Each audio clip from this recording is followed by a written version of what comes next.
Good afternoon again, everyone who is here and everyone who has joined us remotely.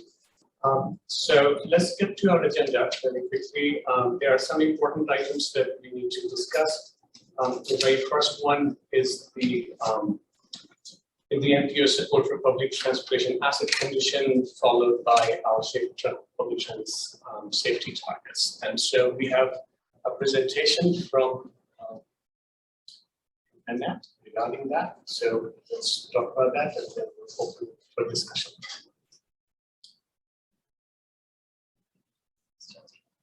I know we're going to have that side thing, the sidebar, but I think, we see you on the side, so it kind of blocks the slide.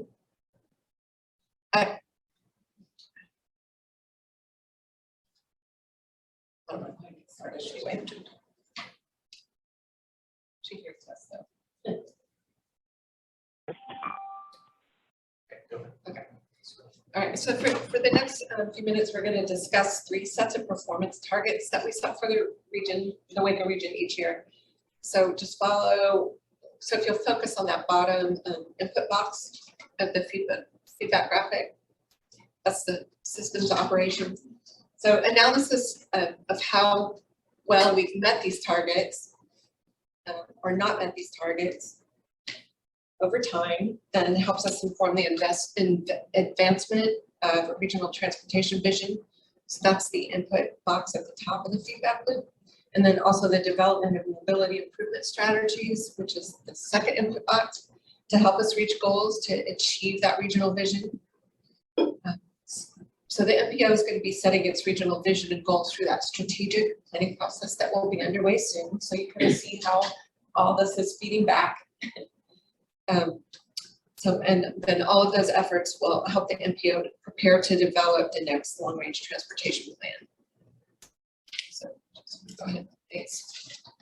So recap of the information presented last month regarding the transit asset condition targets or TAM targets.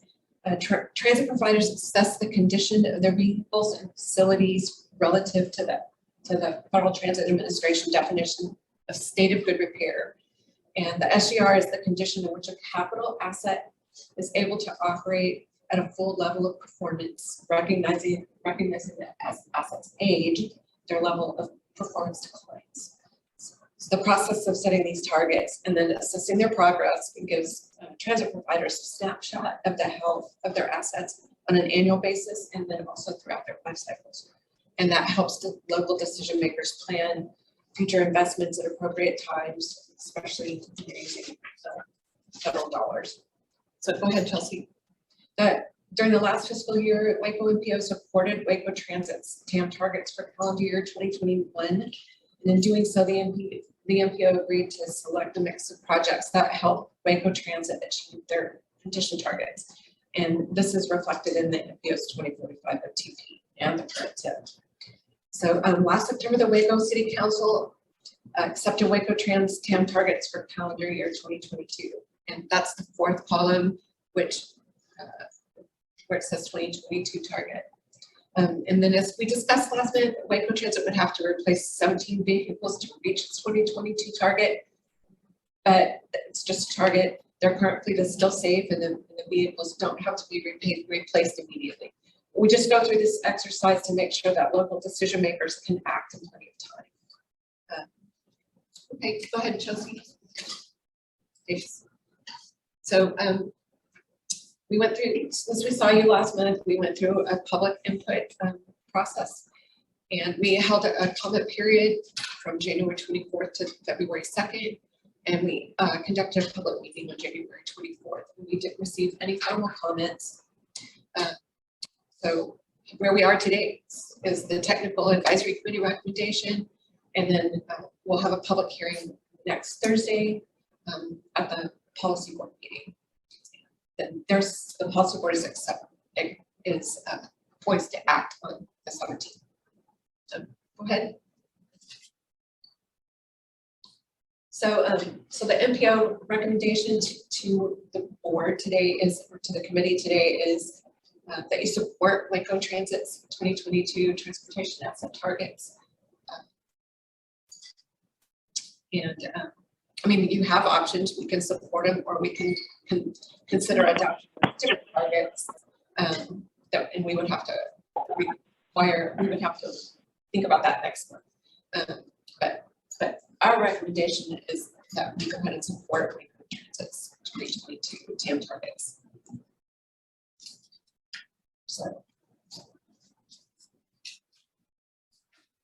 So we need to Well, before you ask them any question or comments, anyone who joined us remotely?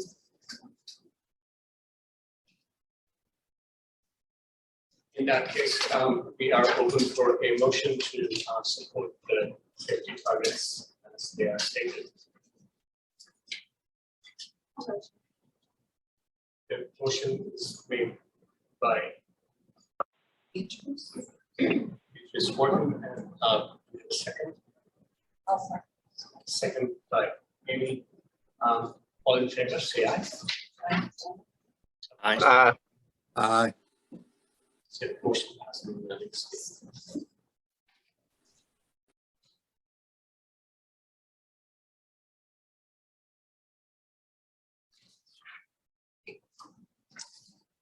All right, let's go ahead and move on to the next set of targets.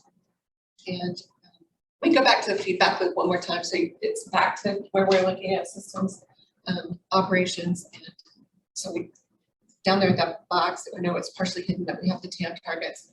And then we have the safety targets, we have roadway safety targets, and we have a couple other targets, but they're not annual. So we don't have to look at those, but like every 2 years. So, so go ahead, Chelsea. So we'll move down to the public transportation safety targets.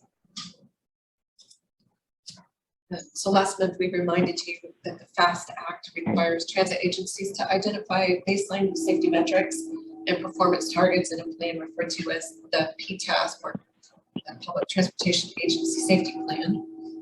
The intent of Congress is to better assess safety risks within transit networks. Go ahead and change it. So the portions of the PTAS that are relevant to the MPO, there you go. Thanks. Our targets regarding fatality, serious injuries, numbers of safety events, and then significant mechanical failures for both fixed route and demand response services. So Waco MPO is required to demonstrate how projects identified in our long range plan or short range improvement plan are intended to assist in accomplishing safety targets.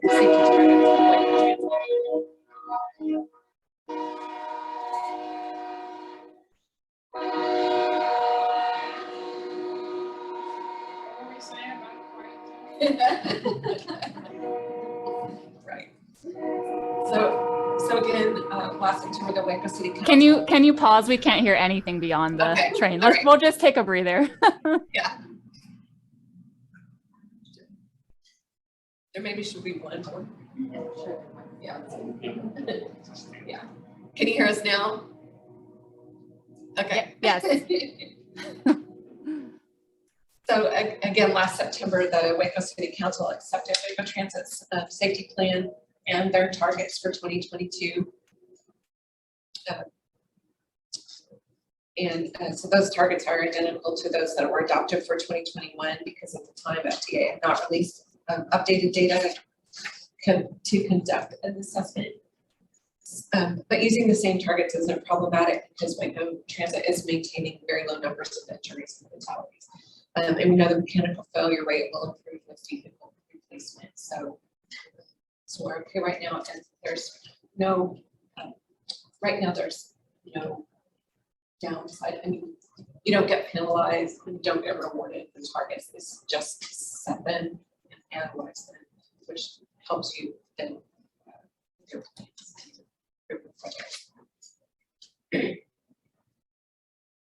And again, we follow the same public input process as the TAM targets.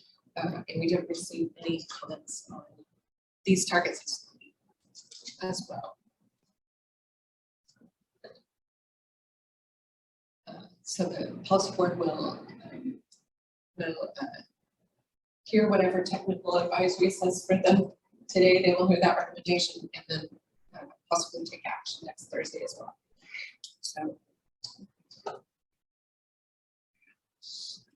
One more. The next slide. Oh, so one more slide. I forgot. So the MPO recommendation or the staff recommendation is to acknowledge and accept the P-task plan and its safety targets. Of course, you have options. You can recommend approval or you can disapprove it and modify that. So, Do you have any question? This is Zane. I recommend approval. Motion made by Zane, and do we have a second? I'll second. Seconded by Tom. Tom and Tom. Tom and Tom. All in favor, say aye. Aye. Opposed? Aye. Unanimously. Thank you. Now we move to the third item on the agenda that Chelsea will discuss on. Okay, so these are the roadway safety targets for 2022. Here we are again in the systems operation performance management. This is the third of our 3 annual targets that need to be reassessed about the same time every year. So you should see this about every February. As a reminder, here are the 5 federal requirements that we are responding to with the overall goal of maintaining and improving roadway safety. The MPO staff is is recommending supporting TxDOT's statewide targets, and it's the statewide 2022 5-year average, or expressed as a 5-year average. So that's why that row is highlighted in yellow. And again, these targets reflect TxDOT's long-term goal of zeroing out fatalities by 2050. So to remind you what that means when we say we're supporting the state's 2022 roadway safety targets, it means that we are going to agree to plan and program projects that will contribute toward the accomplishment of the state's targets. So that would probably look like these examples shown here. So the MPO will set a regional vision and values through the strategic planning process that we have been talking about and we'll talk a little bit more about in this agenda. And this will help us set the stage for the next MTP cycle, which will start pretty soon. And in addition to that, we'll be developing project selection criteria specifically aimed at reducing fatalities and serious injuries for all modes. That could include things like multiple choices, reducing BMT, looking at travel time, land use connections, analysis of crash hotspots and circumstances. So those are all some examples of how we can address roadway safety and our project selection criteria. And then what happens after that is we then plan and program projects in our MTP as well as our TIP that again help to contribute to the accomplishment of those statewide targets. And then we also have a section in our TIP called Appendix G where we talk a little bit more specifics about how the TIP projects help us get there. There will also be some efforts at the statewide level and at the national level that will contribute toward, again, helping the MPO help the state achieve these targets. An example is that TxDOT Safety Task Force that we mentioned during our last meeting. This was set up by the Texas Transportation Commission. It includes representation from 7 MPOs across the state. And this task force is going to help identify short-term plans for funding and establish measures of effectiveness, again, with the goal of reducing deaths on Texas roadways. So we'll keep track of what's going on in that statewide safety task force and participate through our MPO representation. There are also some national efforts that are starting to take place, or I'm sorry, to take shape, because again, this trend in upward trend in roadway fatalities and serious injuries is happening across the nation. So the US DOT recently announced a national roadway safety strategy that will include new rules and criteria for awarding federal grants. It'll be rolled out over the next few years. So we'll keep an eye on that and see what we can apply to our MPO here. Also keeping an eye on the new infrastructure bill and competitive grants or formula funding that may come out of that. So there's a way at our local level, the statewide level, and the national level that we can work toward helping Texas achieve these statewide targets. So that's what we mean when we say we are supporting the statewide targets. So similar to the first two transit targets, we had the public comment period with one public meeting. No formal comments were received. Again, asking for your recommendation and going to the policy board for a public hearing and action next week. So we are recommending supporting TxDOT's statewide roadway safety targets for 2022, expressed as a 5-year average, and happy to take any questions or discussion. Do we have questions, comments? Any comment from all the who are joining remotely? In that case, can we entertain a motion?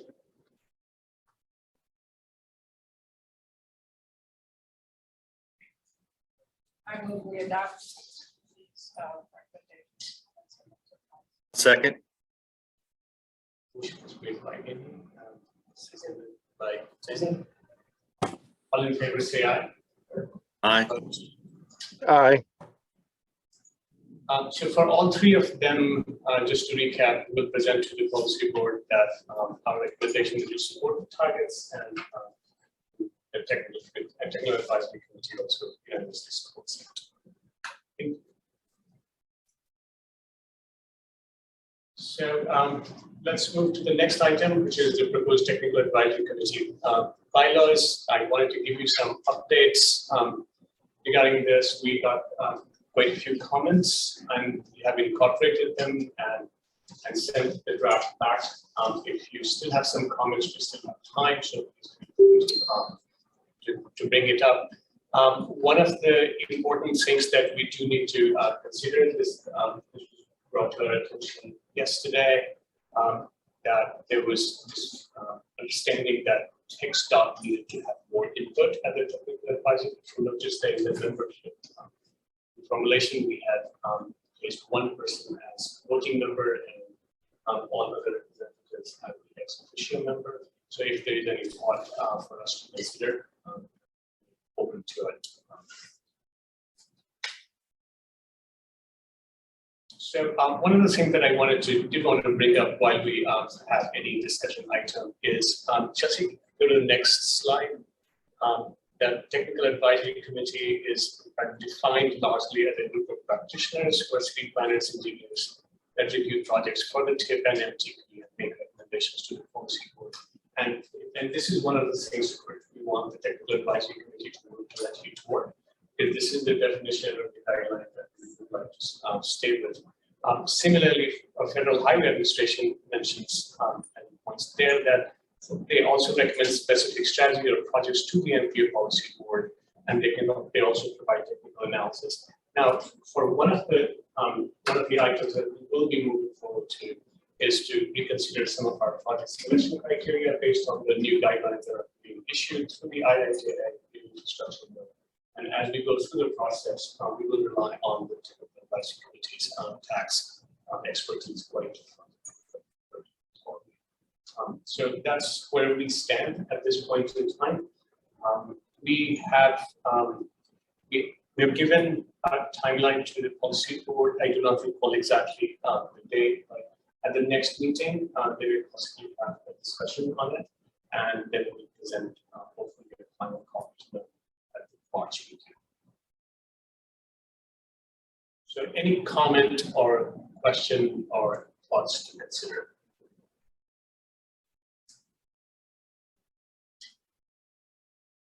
I thought it was a well-written document, and I appreciate that pulling this together and sort of getting us on the right track at this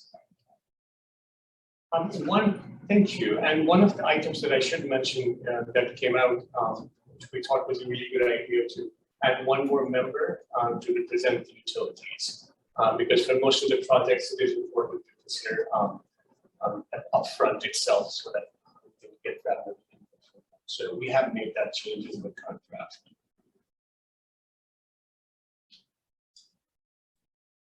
Any other thoughts or suggestion from everyone who is joining us remotely?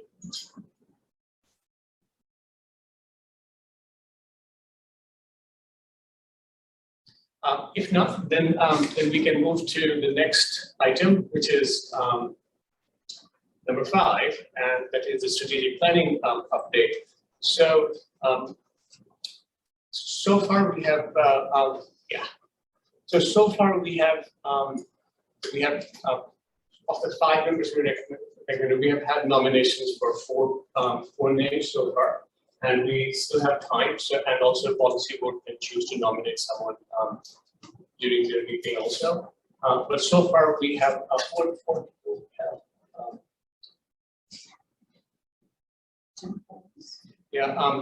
So our chair, policy board chair, Tim Holmes and Paul Thomas, from the 2 members from the policy board, and from the technical advisory committee, Amy and Zane. So those are the 4 names we have. We're still waiting for a nomination for the 5th person of the strategic work group. And once we have them, we expect the policy board to appoint them in the task. And what I wanted to talk about is, if we could move forward, is let's see. It's kind of, Chelsea, the images. I'm not sure if you can control the. Okay. So one of the things. Sorry, what was the issue that you're having? Did you need me to change something? I think I can do it from here. Yeah, because if you're having a problem with your video, you have to change your panelist view for the video. You can do hide thumbnail, and it should just have a little bar that has the name of the person speaking.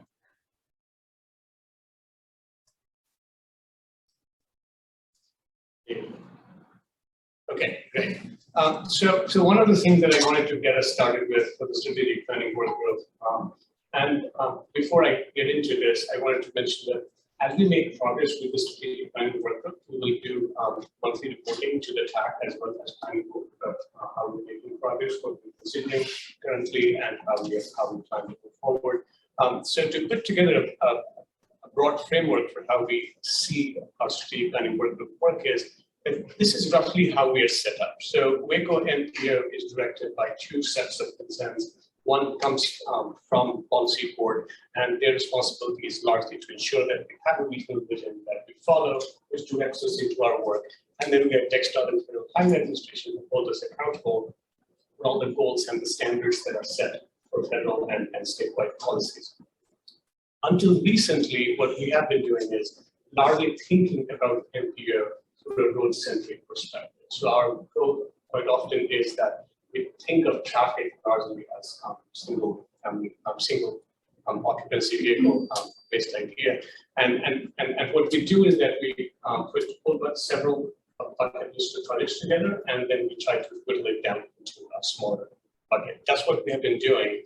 But in order to move forward, what we know has shifted for us locally is that we are no longer a very small place. And so our mobility needs are diverse, our areas are developing in very diverse ways. Central City has different kinds of needs versus the peripheral areas. And so we need to start thinking in terms of regional mobility and access, and a little less only in terms of roadways. And so can we move forward?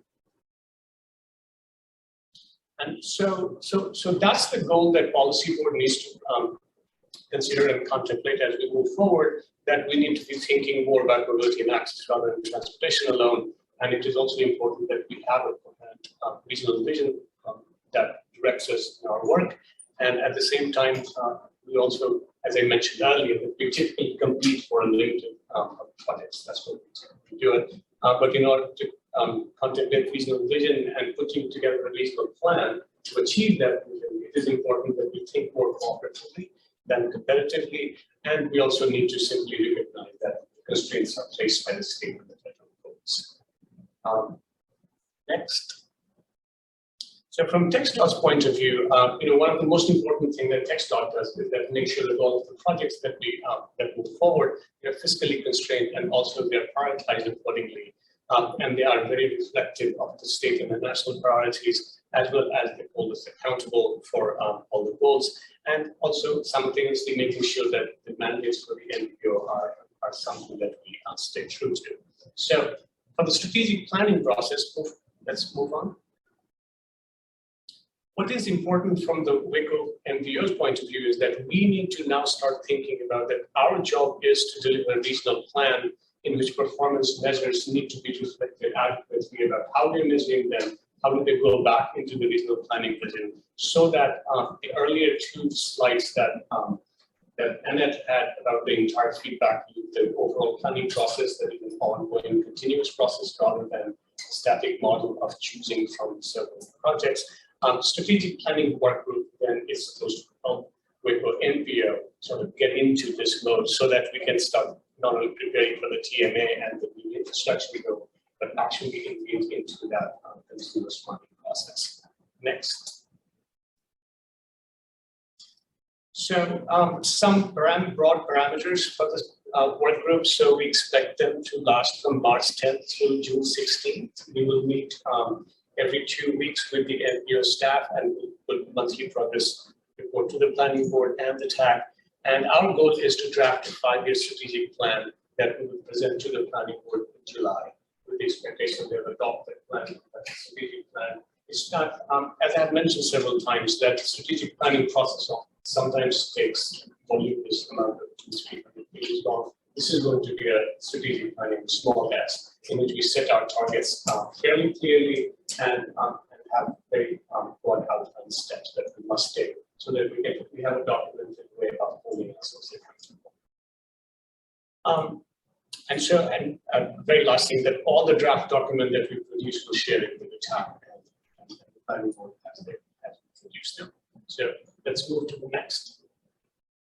So the way we see some of the items are, this is how we connect it. So policy board often is directly, through the Waco NPO, takes care of the major task in the routine administration. So our major tasks, the MTP, the TIP, the Active Transportation Plan, Ability Plan, Resiliency Thoroughfare, they're all the major planning documents that we produce, and planning board seriously considers it. And in all of them, technical advisory TAC has a major role to play. Even in routine administration work, the UPWP, APR, and APL, policy board often provides that. So that's what the red line is. The thick dark line between policy board objectives and the TxDOT federal higher administration strategic planning group also has to figure out how do they complement each other. So the types of directions that policy board provides to the NPO and the accountability framework that TxDOT and federal higher administration, how do they complement each other? And we need to have specific steps to achieve them. Let's move to the next. So for the first one, so some of the possible goals that the work group could set ourselves up for, we are just for discussion, that we have to have a regional visioning process and how is this going to influence some of the major tasks we undertake. Implementation of programs and services that are more unified in vision and planning rather than, again, a static model of project selection. And also, we make sure that the entire MPO planning board is broadly represented in broad-based deliberations on where the overall region is moving. Next.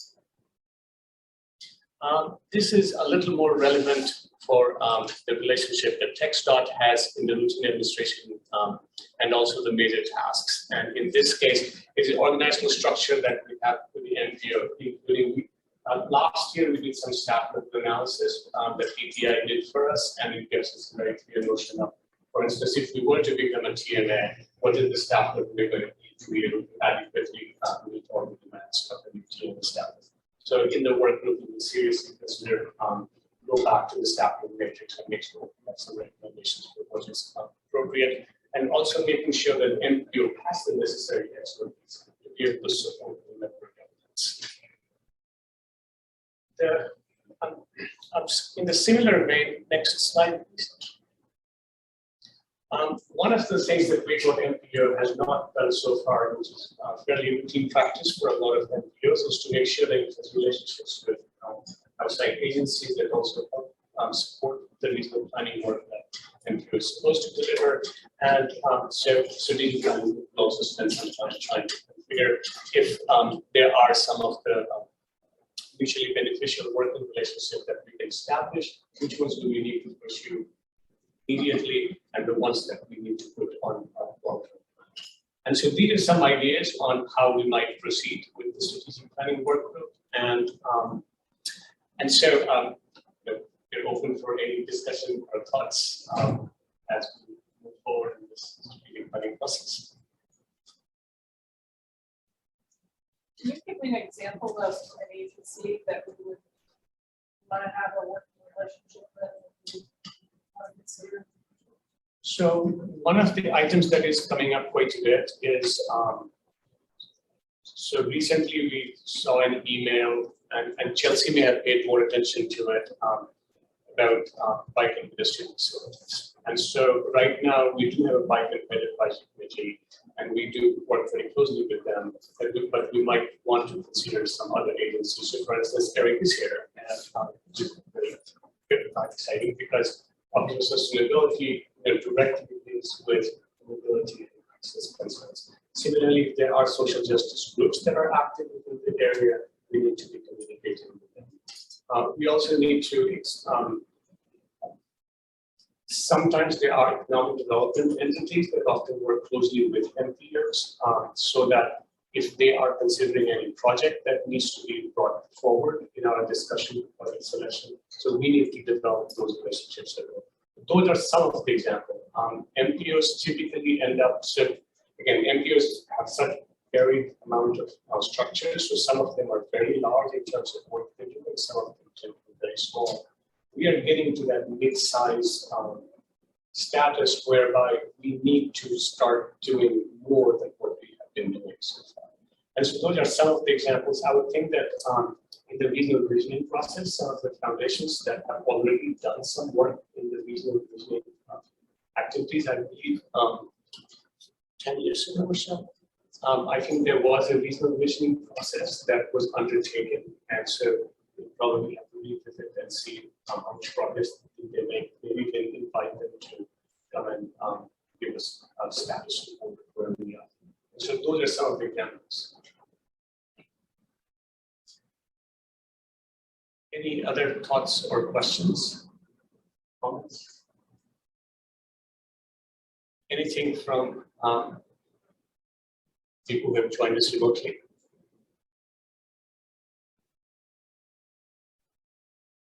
In your experience in other places, have you had challenges getting citizen engagement? It seems like that's a big challenge for our MPOs and the public engagement. Yes, in fact, almost every MPO, unless there is some marquee project that is being discussed, almost every MPO struggles with. So especially for the safety targets and these kinds of, so it's, a lot of people are, first, majority of the people tend to have less familiarity with the work that MPOs do to begin with. And then when it comes to more technical items like safety targets or asset management, it has been difficult. But some MPOs have done a better job than others. And one of the things that, as we discussed during our strategic planning process, is that our next MTP for 2050, so we have to complete it by January of 2025, right? January of 2025. So one of the things that we have been thinking about is that how we maximize the participation. So easiest thing to think about if instead of doing it over a very short time frame, we could stretch it out a little longer. go and actually talk in different communities with a follow-up meetings rather than doing it once. So there are some strategies that we are contemplating internally. But with the strategic planning workgroup, we can actually have probably put some more substantive steps to it.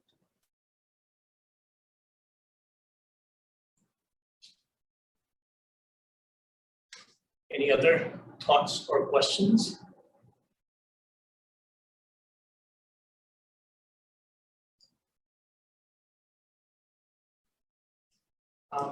Okay, if not, then we go into updates from XDOT.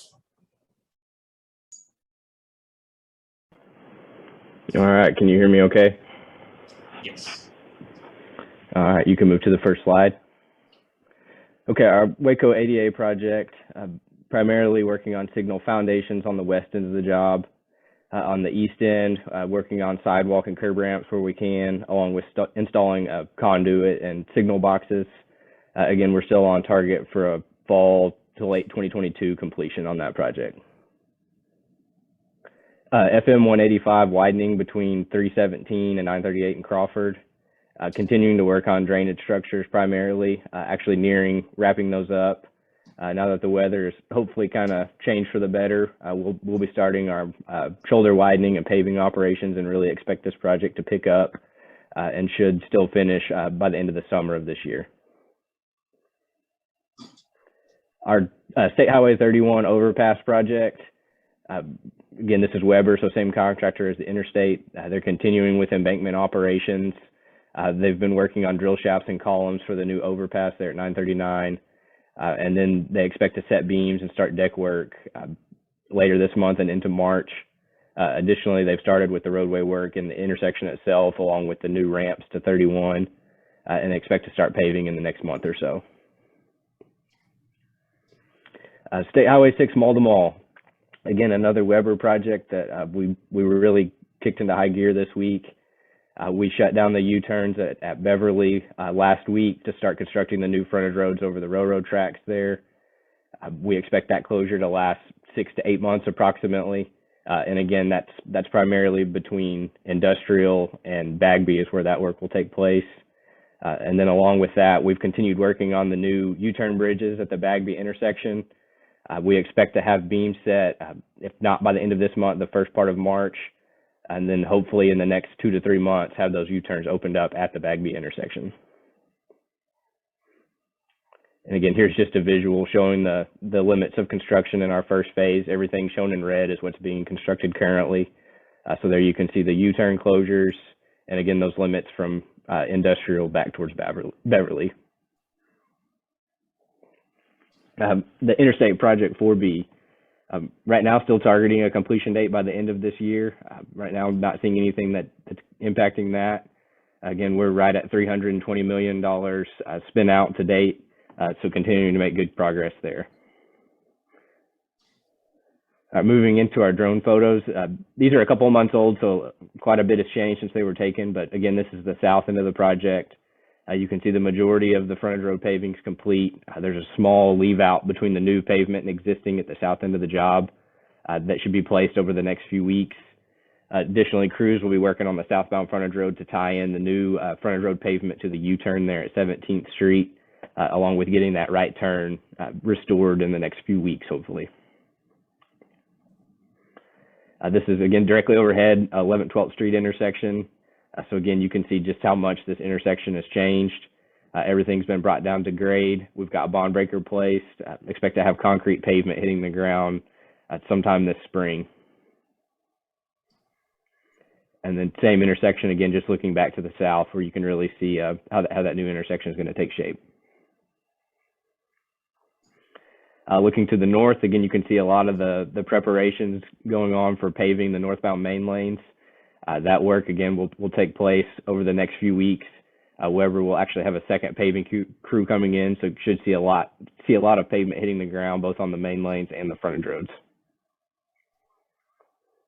Here's a shot directly overhead, 4th and 5th, another intersection that's changed quite a bit. We've actually placed concrete on the new 5th Street portion under the interstate since this photo was taken. along with paving the south to north U-turn at the north end of the intersection. We've got bond breaker placed for 4th Street under the interstate. And again, this is another one that moving into March should open up and start to take its final shape. Directly overhead at University Parks. Again, this is another one that will have a lot of work going on over the next month to 2 months. And again, by late spring, early summer, should be nearing its final stages. Directly overhead at Brazos, again, we've placed panels. We have a series of 3 concrete pours to complete this deck that should take place by late February, early March, along with paving operations going on for the new northbound main lanes between here and the north end of the project. Directly overhead at MLK, again, we've got 1 remaining pour here, and we'll wrap up that deck, continuing with main lane paving north of MLK, and then we'll also be paving the U-turns here at MLK over the next several weeks. UPRR, since this picture was taken, that bridge deck has been completed, and quite a bit of concrete pavement has actually hit the ground north of here. Business 77, again, you can see the bond breaker's been placed and really see how that new at-grade intersection is going to look when we're complete. One thing to note is the Business 77 bridge, by the time we hit early March, will be the last remaining structure we've got to complete. So again, getting really, really close to wrapping up the bridges and paving on this job. 84 intersection, looking back to the south. Again, we've got a couple of pours scheduled for this bridge deck later this month, first part of March, along with paving the westbound lanes of 84 in the spring. All right, looking north up to Barron's intersection toward the north end of the job. We're looking at roughly the last week of February, early part of March, actually going ahead and shifting the 2 lanes of northbound traffic over to the completed northbound pavement all the way through the end of the job. Again, we're looking at a few weeks from now, but we'll get that message out as soon as the date is known.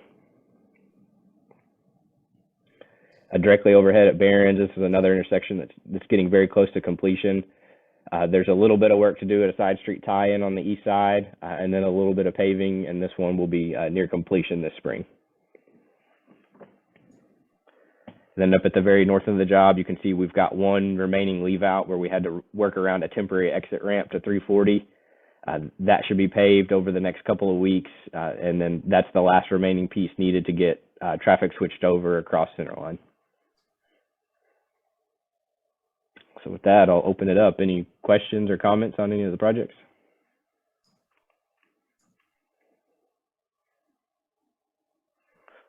All right, well, appreciate it. Thank you. Now we move to the next one. Chelsea had an update about bicycle and pedestrian advisory committee.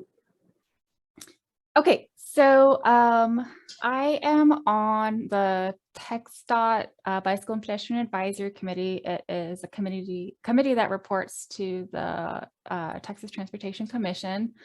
And as of this year, I am elected to vice chair, and it's a 2-year term. So what I'd like to do is just kind of give a report back from our quarterly meeting. So we had our first quarter meeting in January. There is one big task that the committee will be working on this year, and that is updating the strategic plan. And the reason for that is because last year, the commission voted to expand the scope. It used to only focus on bicycles. So now it has been expanded to include pedestrians, as well as kind of like the micromobility emerging technology types of transportation. So that means this year we have to spend a significant amount of time looking at how we might update the strategic plan to reflect this expanded scope and kind of get another or a new look at what the priorities should be. So that's some of what we've been working on so far. And also related to kind of like the roadway safety targets discussion, there is a subcommittee of that statewide safety task force that's focused on bicycle and pedestrian safety. So this group will be keeping a close eye on that, getting regular reports, and I think there will be some opportunity to provide some input into the work that this subcommittee is doing. And this will also inform the work of our Waco MPO, and especially if this subcommittee comes up with specific strategies such as a statewide pedestrian safety action plan. So things like that are what we're going to be keeping an eye out for. So I'm happy to take any questions either now, or if you want to contact me later if you have some questions about the work that this group is doing, or what this group has done in the past, please reach out to me.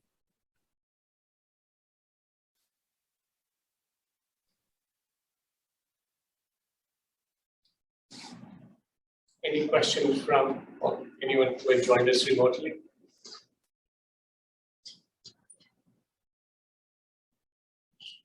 If not, thank you. So our next meeting is going to be March 3rd at 2 p.m. and will be in this room. Right? And we'll again have an update for the strategic planning update. We will not be scheduling the TAC officer selection at the next meeting because that is, we are going to wait until policy will adopt the bylaws to get bylaws out from the rules of the officers. So that's contingent on when policy will adopt it. We are internally in a good bit of discussions on travel demand modeling. And this is a discussion that I believe it's a little wider than just the Waco MPO about how to use travel demand modeling. There's more now regional planning processes. So I'm hoping that I might have some update for the TAG by March, and certainly by April I'll have some update. Because we have to, the way the TDM cycles work, is that for the 2050 MTP, we needed the 2020 input data for the trip count. And also the current travel survey that TxDOT is doing to make sure that we have validated and reliable input data to go into the TDM so that we can produce one that will be useful for forecasting the 2050 scenarios. As we speak right now, the challenges we have is that 2020 trip count data was taken exactly when COVID hit. And so it's very much possible that there is serious concern. We were wondering if that data actually that it's supposed to be reliable. And so we're trying to figure out what some of the alternatives are that we can also be considered. If you have some thoughts on it, I'm all ears, because we are in discussion with TTI and TPP around how we move forward and what are all the needs as options available to us. So one of the things that I do feel a little biased toward is that we do need a very good, robust TDM in order to not only do the forecasting, but more than that, trying to build some reliable and valid scenarios are going to be and so I'm hoping that I'll have some update in March and certainly by something substantial to discuss. But as I said, meanwhile, if you have some thoughts, one of the things that I should mention is that there are many MPOs where TAC typically has a subcommittee or a work group called TDM work group. And so if we feel like it will be something useful, so we can consider it, and the TAC can actually do a TDM work group internally to lead that discussion on TDM as we move forward, because I see the value of TDM not only for the work that the MPO does, but for the work that the planning or public works that use across the region. And so any other items, questions, comments?